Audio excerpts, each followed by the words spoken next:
Hey everyone, welcome to David and History for the Ages. We're going to try another one of these live broadcasts here, this time on the Battle of Britain, one of my favorite topics of World War II. I don't know if you see in the background, but YouTube sent me this little kind of neon sign, so I figured, hey, let's point that out. Welcome to anybody who's here live. Hopefully a few more people will log on. If not, you're always welcome to watch the replay of this. And as always, we'll start by kind of just sharing my screen here so you can see a map. Hopefully everyone can see that okay right now. And as I go through this Battle of Britain story, this is a map of World War II Europe, of course. Feel free to put anything in the chat if you have questions. If you know something interesting about World War II and the Battle of Britain that you'd like to share, please feel free to either put it in the live chat or in the comments. It's all good. It's always kind of interesting to learn from other people as well. So the Battle of Britain, basically begins in July 1940, right? About July 1940. And by this point, by June of 1940, Hitler had already conquered much of Western Europe and Central Europe. And so by July of 1940, Britain's basically standing there by itself almost. And so what I want to talk about is what happened during this battle. And really, it's incredibly pivotal because if the Battle of Britain goes any other way, and if somehow Germany would have won the Battle of Britain, later on, maybe doesn't the U.S. get into the war? It doesn't even happen. It's that important of a battle during World War II. Now, the Battle of Britain, what is it about? So, as I said, by June of 1940, Hitler had already been in France, right? He already had the Battle of France taking place in June 1940. By July 1940, he's already entrenched in France. And Hitler had a plan, something called Operation Sea Lion. Sometimes on a quiz, I ask that, what plan did Hitler have to invade England? And I get these funny things like Operation Sea Otter and all these weird things. But it was Operation Sea Lion. And Operation Sea Lion was basically kind of think D-Day in reverse, where he wanted to take his control of now northern France and launch an assault on England. Of course, the problem and why Britain was a lot harder to conquer than the rest of Europe is because it's an island, right? Ask Napoleon, right? Same thing we have here. During the Napoleonic period when, Napoleon invaded everywhere, but attacking Britain was, of course, a lot harder because it was an island. And so if he's going to do Operation Sea Lion and send his men and his navy and all that across the English Channel, if you're the British, all you have to do is bomb them from the air and you're done. And so the Battle of Britain is an air battle. That's basically what it is. Now, it's a very long battle. It goes from July until October. You could take an entire history course on the Battle of Britain. I'm not going to go into a super deep dive here, but at least by the end of this, you'll kind of have a pretty good understanding of what's going on. And so, what we're going to end up seeing here is that he has this plan, Operation Sea Lion, and, to do that, he has to destroy the RAF, right? And the first phase, the first part of the Battle of Britain is to just do that, destroy the RAF, the Royal Air Force, the planes, and the airfields. If you can destroy the planes and you can destroy the airfields, then the British don't have their Air Force to be able to defend. This is a crazy little story here.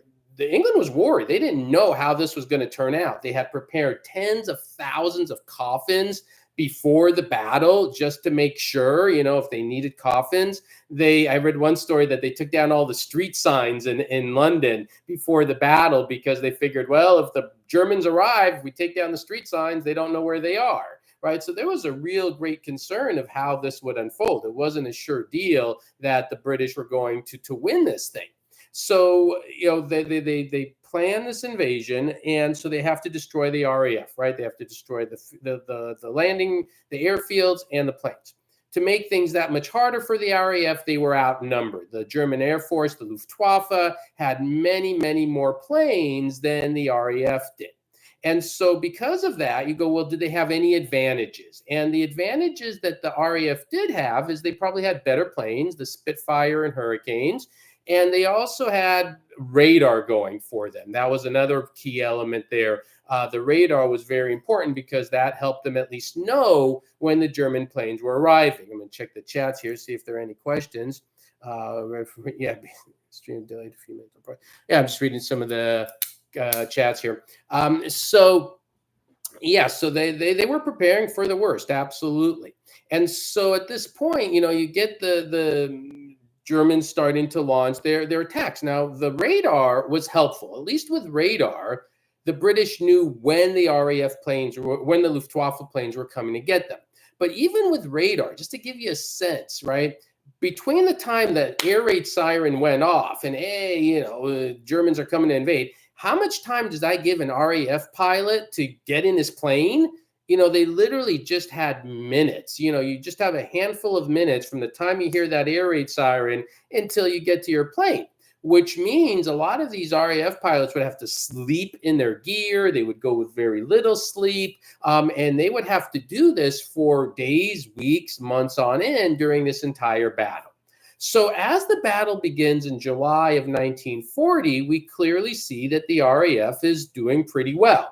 Even though they were outnumbered, they were actually destroying quite a bit of the Luftwaffe planes.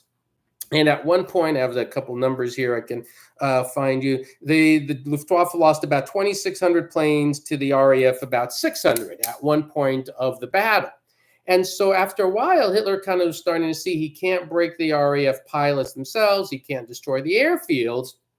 So that took us to kind of the next stage of the Battle of Britain. And this second stage of the Battle of Britain was to target the cities, specifically London. And here I'm going to show you some really crazy pictures here in a minute. But the city of London would then be bombed in what is called the Blitz, where you're going to have Hitler now focusing his attention on the cities, right? And so he would do this and bomb them day in and day out. At one point, there was I forgot exactly how many days in a row, but for well over a couple weeks, the city of London was bombed every single night. And here you wonder, how did the British get through this? And I want to show you some pictures here of what had happened and then kind of tell the stories of how the British got through this. So let me kind of go to my next image here. Give me a second. Okay. And okay. So this one, oh, wow, this is another cool story. So this image, this actually is not part of the Battle of Britain. I don't know if anybody recognizes this. I have a whole other little video on this. This is about the little ships of Dunkirk. So because before the Battle of Britain had taken place, they had to rescue all of these men that were over in the northern part of France. If you haven't seen my little lecture, it's a short little lecture called The Little Ships of Dunkirk. Really amazing story. But let me go back to my other pictures of some images from the Battle of Britain. So this is one image that I always like to show my students, because here you have, the bombings of the city. And yeah, it was a great movie. Somebody put in there was a really good movie, Dunkirk. If you've never seen it, excellent movie. And so you can see it. And I love this sign. Basically, it's sign here. It says business as usual. And one of the things we see is that no matter how bad the bombings were, the British people just kept on going, right? This is one of their kind of attitudes of it. Here's another image. I always love this image. This is pretty powerful. I tell my students the first day of class, you can't control what happens in your life, only how you react to the things that happen. And one of these images here, this is in an air raid shelter. And I asked my students, what do you notice about this picture? And you can see they're smiling, right? I mean, you see them and and at the same time as they're smiling, looking at this, on the outside, this is what you see. This is just some of the devastation that you saw from the Battle of Britain. And so they're facing this unbelievable devastation, but they're still smiling while they're in those air raid shelters. And it was that phrase, we can take it. No matter what happens, we can take it. And how long it's a good question. How long did it take to recover and rebuild? Obviously, years. All right, this is July, August, September. The Blitz kind of was mainly in August, September of 1940 when they started to really go after the cities. Until World War I ends, it's going to take years to rebuild everything, and of course that's true across Western Europe. The damage was unbelievably devastating. But it was like, we can take it. One person that I always talk about with my students that played such a big role in keeping the people of Britain motivated was the Queen's mom. So Queen Elizabeth II, of course, who passed away not too long ago, her mom was the matriarch of the family. She was married to the king, right? So the king is in power. By the way, a great movie about the king. If you've never seen the movie called The King's Speech, great movie about how he had to learn how to make speeches during the war because he had to kind of spoke with a stutter and he couldn't speak well and he had to get a speech coach. But that's a side story there if you've never seen that movie.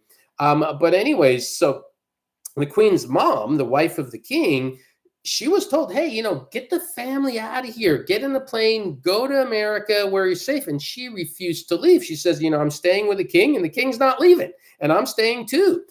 She would be known that she would go and she would find, where the RAF, where the Luftwaffe planes had bombed cities. She would go and she would drive there and she would meet the people there. And at one point, great story, well, not so great story, but the story is Buckingham Palace was bombed. And when Buckingham Palace was bombed, she was actually happy. She said, I could look the East End in the face. And what she meant by that is, the East End and the areas that weren't as wealthy as her, your home has been bombed, my home has been bombed, and we're kind of in this together. And that really resonated with a lot of the people in England. And so when the Queen's mom passed away many, many years ago, she was so beloved by the British people. I know there's always so much drama with the royal family today, but she was one that was really, really loved because she stood by them no matter what. So a lot of people know, of course, Winston Churchill. I have another, again, I really encourage you to watch my entire playlist on World War II. And for any homeschoolers, I have unit studies on World War II as well.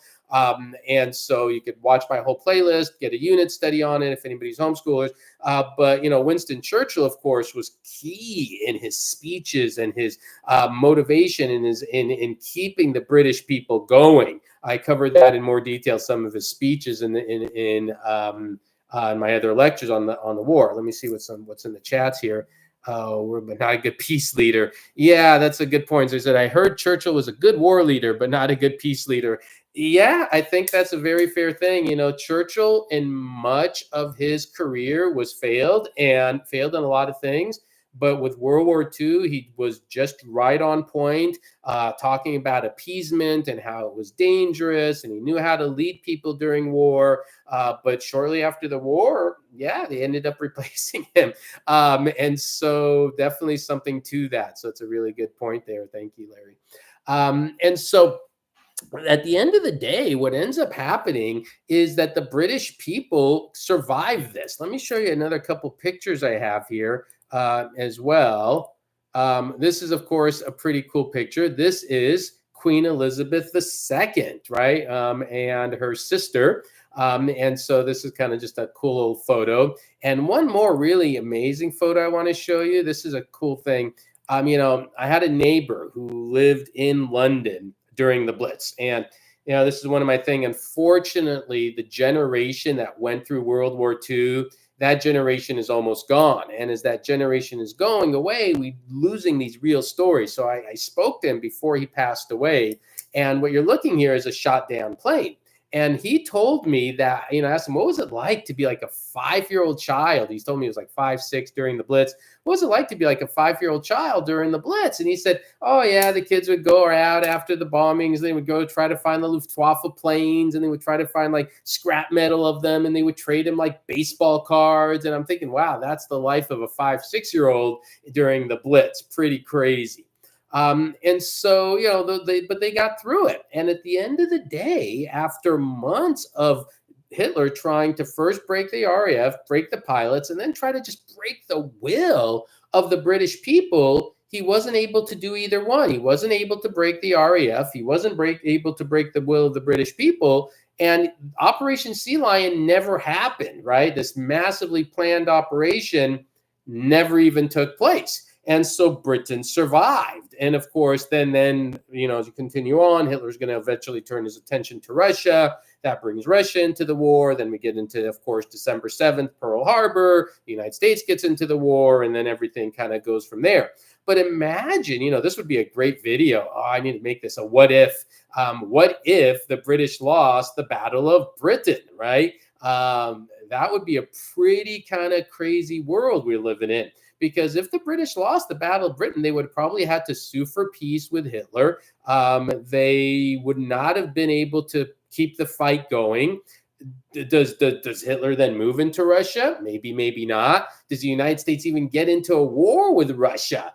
With Germany? Does Pearl Harbor even happen? Right? There's so many what ifs that would have changed the entire course of World War II in history. So to me, this is not just one of the most important battles during World War II. I would argue it's maybe one of the most important battles in all of modern warfare, that the British were able to hold on and survive and be able, for the first time since the war started, Hitler wanted something and didn't get it. I think pretty important. So that was just kind of a brief overview of the Battle of Britain. One great project I would recommend, if there are any homeschoolers watching this, research RAF pilots. RAF pilots were not only from Britain. A lot of people assume, oh, they're all for Britain. You had RAF pilots from all over the place. So that'd be kind of a fun project. We research kind of lives of RAF pilots, where they're from, their background, great kind of history project. If you know anybody who's in your family history is a great way to learn about World War II. If you know anybody who's still alive from that time period, talk to them about it. That's another great way to learn about it. So I want to try another one of these live broadcasts. Hopefully, again, we'll see. It doesn't look like too many people turned in live, but maybe a lot of people watch the replay of this and just kind of give you a little bit overview on the Battle of Britain.